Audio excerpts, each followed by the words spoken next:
Hans Harbor Freight Mini Mill project. I'm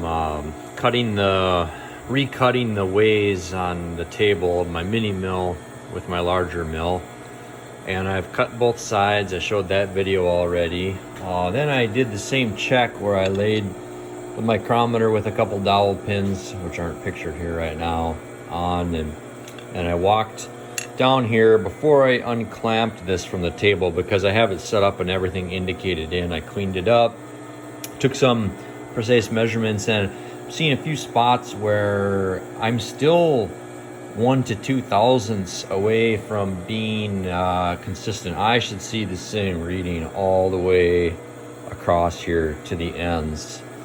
So to investigate, I put the indicator back in the mill, and I checked both dovetails. I checked this side and this side. Like, I really get no movement on that indicator dial. Now on this side, as I start to move it, you can see that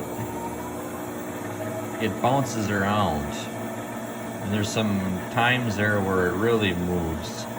So I've got a few high spots on that surface.